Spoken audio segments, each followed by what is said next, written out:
Hi అండి, అందరికీ నమస్తే. నేను మీ Bhavani. Welcome to Srilakshmi Navaneetha vlogs. ఇవాళ బ్లాగ్ లో నేను చూపిస్తున్న బ్లాగ్ వచ్చి మార్నింగ్ నుంచి ఈవినింగ్ దాకా నేను చేసుకున్న కొన్ని పనులండి. ఇంట్లో నేను చేసుకున్న ప్రతి పని కూడా చిన్న చిన్న ముక్కల కింద అన్ని కూడా వీడియో అయితే తీసాను. ఈ రోజు అయితే ఉదయం లేచిన తర్వాత ఇంట్లో పనులన్నీ చక్కబెట్టేసుకున్న తర్వాత నేను ఫ్రెష్ అయ్యి వచ్చిన తర్వాత అయితే వ్లాగ్ స్టార్ట్ చేశానండి. ఇక్కడ ఏంటంటే ఎసరు పెట్టాలి కాబట్టి రైస్ కడగడానికి గుండుగిన అయితే అన్నం వండే గుండుకి తీసి పక్కన పెట్టాను. అలాగే నైట్ తోమి కడిగేసి పెట్టుకున్న సామాన్లు, అలాగే ఉదయం కొన్ని సామాన్లు కడిగి పెట్టుకుని ఉంటాను కదా, ఆ సామాన్లు కూడా అన్ని కూడా ఆరిపోయినాయి అనమాట సామాన్ల బుట్లో. అవన్నీ తీసేసి ఇక్కడ నేను వంటింట్లో స్టాండ్ లో అయితే సర్దేసుకుంటున్నానండి. దేనికి దానికి సర్దుకుంటే తీసుకోవడానికి వీలుగా ఉంటుంది. ఈ స్టాండ్ ఏంటంటే సామాన్లన్నీ తీసుకోవడానికి చక్కగా బాగుంటుంది, కానీ అటు ఇటు తిరిగినప్పుడు, పైకి లేచినప్పుడు, కింద ఏమన్నా ఉంటే ఒంగుని సామాన్లు తీసినప్పుడు ఆ స్టాండ్ కి కొంచెం చివర పదునుగా ఉందండి. అదైతే డ్రెస్సులు ఈజీగా చింపేస్తుంది అనమాట. ఇప్పటికే 2-3 నైటీలు డ్రెస్సులు కూడా అలాగే చింపేసింది.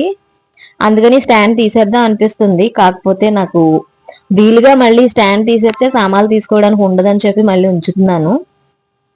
శ్రావణ మాసంలో నేను సామాన్లు కడుక్కున్నప్పుడు ఆలోచించి వద్దు అనుకుంటే తీసేస్తాను, లేదంటే ఉంచుతానండి.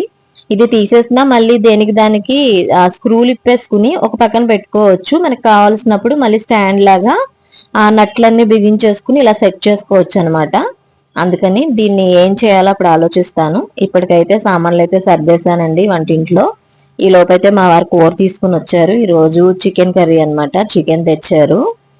నేను ఇక్కడ ట్రైపాడ్ పెట్టుకుని వీడియో షూట్ చేస్తున్నాను. ఏం చేస్తున్నావు అంటే చెప్పాను అనమాట సమాధానం. అక్కడ నవ్వుతున్నాను కదా, అదే.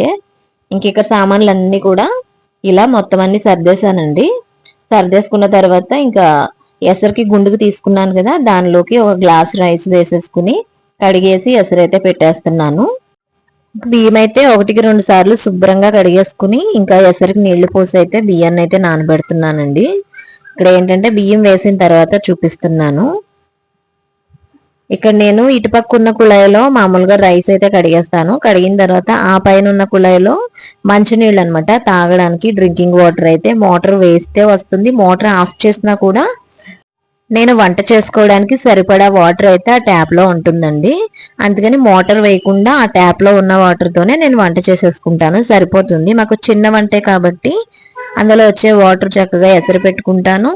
అలాగే చారు పెట్టుకోవాలంటే అవే నీళ్లు పెడతాను. కూరకు కూడా వచ్చేస్తాయి అనమాట, ఒక గ్లాస్ వాటర్ వేసుకుంటాం కాబట్టి కరెక్ట్ గా నాకు సరిపోతాయి. అలాగే ఇంకా ఎసరు పెట్టేసి బియ్యం నానబెట్టాను కదా, ఇప్పుడు టిఫిన్ కోసం అని చెప్పేసి మినప్పప్పు అయితే తీసుకున్నానండి. ఒక గ్లాస్ వేసి కొద్దిగా పప్పు వేసాను. వేసి ఇంకా పప్పు కూడా నానబెడుతున్నాను. ఇప్పుడు పప్పు నానబెట్టేసానంటే వంట అయిన తర్వాత ఇంకా భోజనాలు అవి చేసి సాయంత్రం ఇంకా వంటిలంతా కంప్లీట్ గా క్లీన్ చేసేసుకున్న తర్వాత ఇంకా పప్పు అయితే గ్రైండర్ వేస్తాను. ఇంకా పప్పు అయితే 1-2 సార్లు అయితే కడుగుతానండి. ఆ మినప్పప్పు పైన తెల్లటి పిండి లాంటి పదార్థం ఉంటుంది కదా, అదంతా కూడా ఇలా పప్పు నానబెట్టే ముందే ఒకసారి కడిగేస్తాను. కడిగేస్తే శుభ్రంగా అది పోతుంది. ఆ తర్వాత కొన్ని మంచినీళ్ళు వేసి నానబెడతాను. సాయంత్రం పప్పు వేసేటప్పుడు ఆ నీళ్లు వంపేసి ఇంకొకసారి కడిగేసి పప్పు అయితే గ్రైండర్ వేస్తానండి.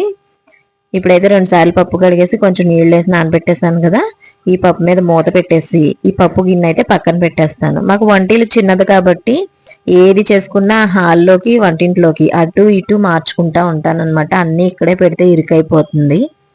ఇంకా పప్పు నానబెట్టి పక్కన పెట్టిన తర్వాత చారు అయితే పెడుతున్నానండి. చారు అయితే చిన్న గిన్నెలోనే పెడతాను, మాకు 2 పూటలకి కూడా అది సరిపోతుంది అనమాట. ఇంకా మిగలకుండా సరిపోతుంది. కావాలంటే మళ్ళీ రేపు ఫ్రెష్ గా మళ్ళీ చారు పెడతాను అనమాట. అలా ఇక్కడైతే మా వారు ఏదో అడుగుతున్నారు, అందుకని చెప్పి సమాధానం చెప్తున్నాను అనమాట.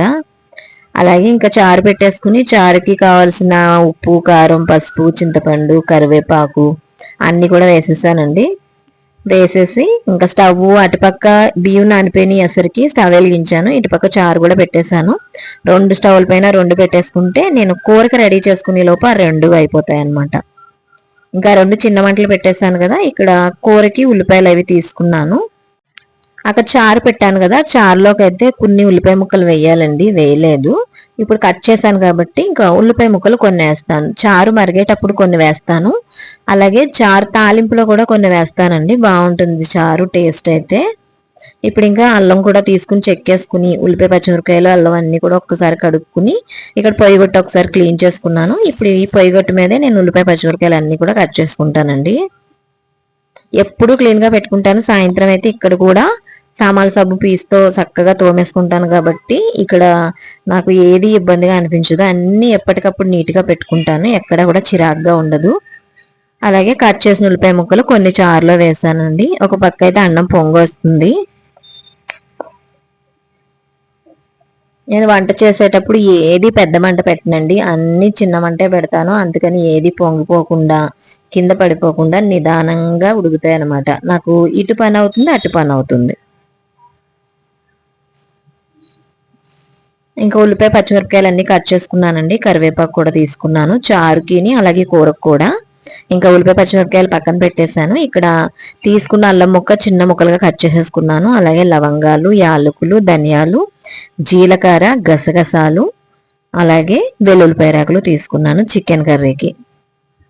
ఇప్పుడు వీటన్నిటిని కొంచెం వాటర్ వేసేసి మిక్సీ పట్టాలి. కాకపోతే ఇక్కడ అన్నం ఉడుకుతుంది కదా, ఒకసారి చూస్తున్నాను అనమాట. ఇంకొంచెం పలుకుంది. రెండు అన్నం చారు రెండు కూడా ఇంకా అయిపోతున్నాయి, దగ్గర పడిపోతుంది. ఈ లోపైతే కరెంట్ తీసేస్తాడేమో అని చెప్పి మిక్సీ వేద్దామని చెప్పి ఒక ట్రిప్ మిక్సీ పట్టాను, గిర్రుమని పట్టేసి పక్కన పెట్టాను కొంచెం వాటర్ వేసి. రైస్ పలుకు చూసి ఇటు తిరిగి మిక్సీ పట్టేలోపు ఒక్కసారిగా భయపెట్టినట్టుగా పైకి చెదిరిపోయిందండి బాబు, చేతి మీద పడిపోయింది, ఆ చుట్టుపక్కల కూడా పడింది అనమాట.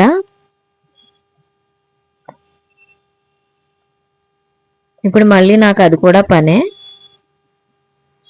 ఇంకా మిక్సీ అయితే వేసేసాను. మిక్సీ వేసిన తర్వాత పక్కన పెట్టి ఒక క్లాత్ తీసుకుని క్లాత్తో అయితే ఇంకా అక్కడ చెదిరిపోయింది కాబట్టి అక్కడ నా చేతి మీద అయి తుడుచుకుంటున్నాను అనమాట. ఇలా వెంటనే తుడవకపోతే అది మళ్ళీ ఆరిపోతుందండి. ఆరిపోయిందంటే మళ్ళీ సబ్బు పెట్టి పీస్ పెట్టి తోమి కడిగి బోల్ పని చేయాలి. దానికంటే వెంటనే ఏ పనైనా సరే వెంటనే చేసేసుకుంటే సింపుల్గా అయిపోతుంది. ఇక్కడ నీట్గా క్లాత్ అయితే పెట్టి తుడిచేసాను. సాయంత్రం ఎలాగా పొయ్యి కడుగుతాను కాబట్టి ఇంకా వాటర్ వేసి ఆ గచ్చు అయితే కడుగుతాను. అలాగే అన్నం అయితే ఉడికిపోయింది. ఇక్కడ అన్నం కూడా వార్చేస్తున్నాను.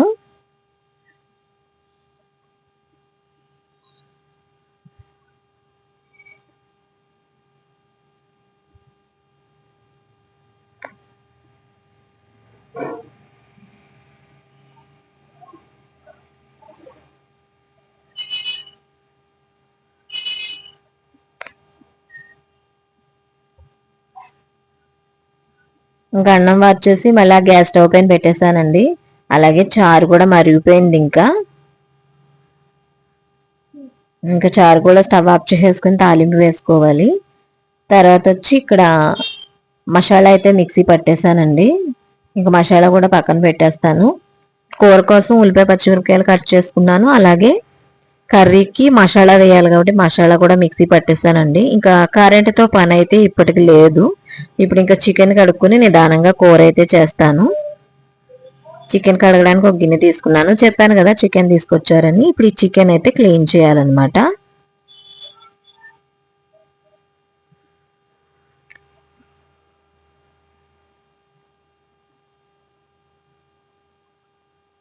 చికెన్ అయితే పైన అంతా కూడా ఒకసారి ఆ జిగురులాగా ఉంటుంది కాబట్టి అవన్నీ కూడా క్లీన్ చేసుకుని 1-2 సార్లు శుభ్రంగా కడిగేసానండి.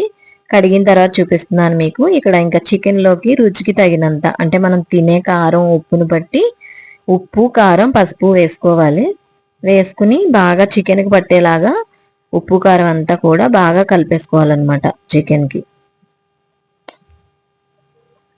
ఇలా బాగా కలిపి పెట్టుకుంటే ఉప్పు కారం చికెన్కి పడుతుందండి. తినేటప్పుడు కూడా కూర టేస్టీగా బాగుంటుంది. చికెన్ పీస్ కూడా ఉప్పు కారం పడతాయి కాబట్టి రుచిగా ఉంటుంది అనమాట.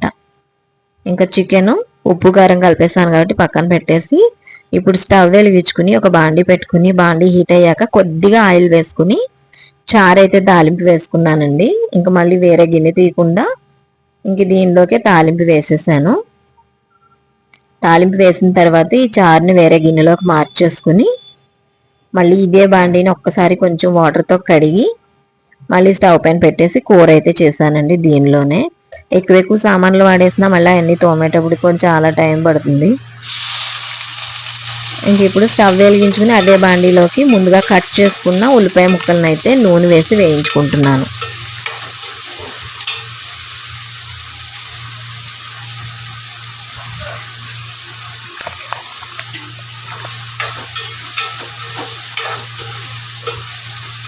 ఉల్లిపాయ, పచ్చిమిరపకాయ, కరివేపాకు కూడా చక్కగా బాగా మగ్గేలాగా మగ్గించుకోవాలండి. అవి బాగా మగ్గిన తర్వాత మనం మిక్సీ పట్టిన మసాలా అయితే వేసుకోవాలి. నేనైతే కాసేపు ఇక్కడ వంట చేస్తూ కాసేపు హాల్లోకి వెళ్ళి ఫ్యాన్ వేసుకోవడం అలా వస్తూ వెళ్తూ చేస్తున్నాను అనమాట వంట. అస్సలు గాలే లేదు, బయట గాలి కూడా వేయట్లేదు, చాలా వేడిగా ఉంది. ఇంక ఉల్లిపాయలు మగ్గిపోయిన తర్వాత మిక్సీ పట్టేసిన మసాలా వేసి దాన్ని కూడా కొంచెం మగ్గించి అది బాగా మగ్గిన తర్వాత ఇప్పుడు ఉప్పు కారం కలిపి పెట్టేసుకున్న చికెన్ అయితే వేసేసానండి. వేసిన తర్వాత చికెన్ అంతటికి కూడా చక్కగా మనం వేసిన మసాలా అంతా కూడా బాగా పట్టేలాగా ఒకసారి బాగా కలిపేసుకుని ఇంకా మూత పెట్టేసి చికెన్ లో వాటర్ అంతా బయటకు వచ్చేసి పచ్చివాసన లేకుండా బాగా మగ్గేదాకా మగ్గనివ్వాలి. అలా మగ్గిపోయిన తర్వాత నేను ఇక్కడ చికెన్ లోకి కర్రీకి తగినంత వాటర్ని కూడా వేసానండి. వేసిన తర్వాత నేను వేసిన వాటర్ మరిగేదాకా పెద్ద మంట అయితే పెట్టానండి. ఇప్పుడు వాటర్ మరగడం స్టార్ట్ అయిన తర్వాత ఒక్కసారి చికెన్ కర్రీని కింద నుంచి పైకి కలిపేసుకుని మూత పెట్టేసుకుని చక్కగా కర్రీని అయితే ఉడకనివ్వాలి. పెద్ద మంట పెట్టాను కాబట్టి ఇప్పుడైతే ఇంకా మీడియంలోకి ఫ్లేమ్ని అయితే మార్చేసుకుని మూత పెట్టేస్తాను. అలా పెట్టేసుకుంటే నిదానంగా చక్కగా అడుగు పట్టకుండా కూర అయితే తయారవుతుంది. నిదానంగా కూర అయితే రెడీ అవుతుంది అనమాట, చికెన్ కర్రీ. అలాగే ఒక పక్కన రైస్ అయితే ఉడికిపోయింది కదండి, మార్పు తీసేసాను అన్నం. అలాగే చారు కూడా తాలింపు పెట్టాను కదండి, ఈ గిన్నెలోకి వేసాను అనమాట. వేసి మూత పెట్టాను. చికెన్ కర్రీ రెడీ అయిపోతే కంప్లీట్ గా వంట అయితే పూర్తయినట్టండి, ఇంకా భోజనం చేయడమే. అలాగే ఇక్కడ వంటకి వాడిన సామాన్లు అయితే ఇలా షింక్ లో పెట్టేశాను. అలాగే ఈ కూర ఉడికేలోపు మధ్యలో ఒక్కసారి వెళ్ళి మేడపైన ఉదయం బట్టలు ఆరేసానండి. ఆ బట్టలు అయితే తీసుకొచ్చేసాను. బట్టలు మడత పెట్టాలి, తర్వాత మడత పెడతాను. ఇంకా భోజనాలు అవి అయిన తర్వాత ఇంకా సాయంత్రం అనమాట. ఇది సాయంత్రం మేమైతే మేడపైకి వచ్చామండి. మేడపైకి వచ్చినప్పుడు ఇక్కడ నేను ఏం చూపిస్తున్నానంటే సన్నజాతి చెట్టు ఈ మధ్యలోనే కొత్తగా తెచ్చుకున్నాం అనమాట. ముందు వీడియోలో కూడా చూపించాను నేను తెచ్చుకున్నామని. అప్పుడు చిన్న చిన్నగా మొగ్గలు వేసి సన్నజాజులు కాయడం అయితే స్టార్ట్ అయింది. అలా రోజుకి కొంచెం కొంచెం కాస్తున్నాయి, అవే ఇక్కడ చూపించాను. అలాగే జామ చెట్లకైతే పూత వేసింది అనమాట, జాంకాయ పువ్వులు వస్తాయి కదా, అలా వచ్చి జాంకాయలు కాస్తున్నాయి. ఇదేమో గోవర్ధనము పువ్వు అనమాట, సాయంత్రం టైంలో విడుస్తుంది, చాలా మంచి సువాసన వస్తుంది. ఇక్కడైతే మాకు ఇది పింక్ కలరు చెట్టు అండి. ఈ పువ్వుల పేర్లు ఏంటో నాకు తెలియదు కానీ వాటికి విత్తనాలు అయితే ఈ విధంగా వస్తాయి. చూసారు కదా, సన్నజాజులు నేను చూపించాను, మా వారైతే చూపించావా ఇది అని అడుగుతున్నారు. తను మళ్ళీ చూపిస్తుంటే నేను వీడియో అయితే తీసాను అనమాట. చక్క సన్నజాజులు అయితే భలే కాస్తున్నాయండి, నిజంగా బాగున్నాయి. రోజుకి కూనో కాస్తున్నాయి. ఇది బాగా పెద్ద చెట్టు అయ్యి బోల్డ్ పువ్వులు కాస్తే భలే ఉంటుంది. అలాగే గులాబీ చెట్లు కూడా అనమాట. ఇక్కడ పింక్, రెడ్, వైట్ ఈ 3 చెట్లు ఉన్నాయి కలర్స్, అవి కాస్తున్నాయి. పింక్ చాలా ఎక్కువ పూత వేసేసింది, అన్ని పూలు అయిపోయినాయి, మళ్ళీ మొదలనమాట. ఇప్పుడు మళ్ళీ వేస్తున్నాయి, కాస్తాయి. అలాగే ఇంకా మేడపైకి వచ్చిన తర్వాత ఇంకా సాయంత్రం అయింది కదండి, చెట్లకైతే కొన్ని నీళ్లు వేద్దామని చెప్పి అయితే పైకి వచ్చాము. అలాగే ముందైతే నేను ఇక్కడ చెట్లన్నీ మీకు చూపించాను. చెట్లు చూపించేసిన తర్వాత ఇక్కడైతే జామ చెట్టు ఈ కుండీలో కూడా ఉందండి, దీనికి కూడా జాంకాయలు పిందులు వేసినాయి అనమాట, కాస్తున్నాయి. అలాగే చెట్లు చూపించడం అయిపోయిన తర్వాత సన్నజాజి చెట్లకి పూలు కాసాయని చెప్పాను కదా, ఆ సన్నజాజులు అయితే కోస్తున్నాను అనమాట. రోజు కాస్తున్నాయి, కూనో కానో కంపల్సరిగా అనమాట. ఒక 10-20 పూలన్నా కాస్తున్నాయి. ఈ రోజైతే ఒక 10 పూల దాకా కాసినాయి అండి. తీసుకుని అయితే నేను కిందకు వచ్చేసాను. ఈ లోపు మా వారైతే ఇంకా మేడపైన మొక్కలకైతే నీళ్లు వేస్తున్నారు.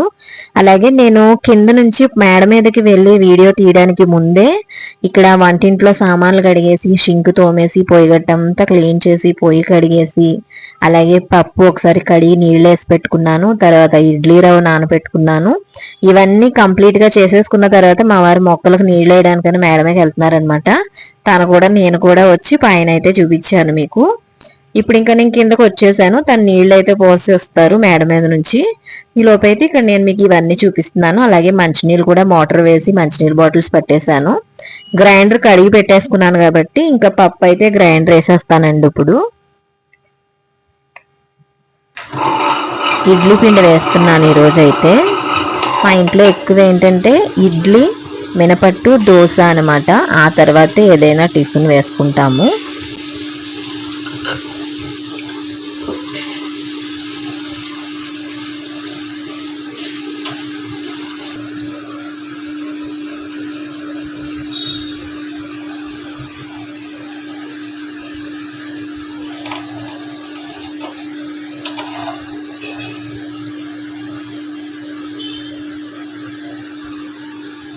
పప్పు వేసిన తర్వాత ఒకసారి ఆ రాళ్ళల్లో ఈ గాడిల్లో ఉండిపోతుందండి పప్పు. అందుకని చేత్తో ఒకసారి అవన్నీ కూడా తీసుకుని ఆ తర్వాత ఇంకా దీనిలోకి తగినంత నీళ్లు పోసేసుకుని మూత పెట్టేస్తే నిదానంగా అయిపోతుంది. గ్రైండర్ పిండి రుబ్బడానికి కూడా పెద్దగా టైం పట్టదండి, చాలా త్వరగా అయిపోతుంది అనమాట. ఇంక ఈ లోపైతే నేను ఇడ్లీ రవ్వ కడిగేసి నానబెట్టేసుకున్నాను కదండి. ఆ రవ్వనైతే నీళ్లు లేకుండా చక్కగా గట్టిగా పిండేసుకుని ఈ గిన్నెలోకి అయితే తీసుకుంటున్నాను.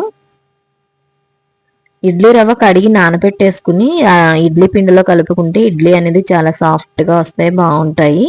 అలాగే పిండి అంటే పప్పు, మినప్పప్పు మిక్సీ కంటే కూడా గ్రైండర్ లో వేసుకుంటే రుబ్బురోల్లో రుబ్బురంతగా ఫ్లఫీగా వస్తాయి. అలాగే ఉరుమవుతుంది. ఇడ్లీ రుచి కూడా బాగుంటుంది. ఇడ్లీ వేసుకున్నా మినపట్టు వేసుకున్నా నేను ఎప్పుడు కూడా గ్రైండర్ లోనే వేస్తానండి. ఇంక ఇడ్లీ రవ్వ కూడా పిండేశాను కదా నీళ్ళన్నీ. ఈ లోపు అయితే నేను ఈ పని చేసే లోపు ఇక్కడ నాకు గ్రైండర్ అయితే చక్కగా పప్పు నలిగిపోయింది మెత్తగా. ఇంకా గ్రైండర్ ఆఫ్ చేసేసి ఇంకా రవ్వ అయితే కలిపేస్తాను పిండిలో.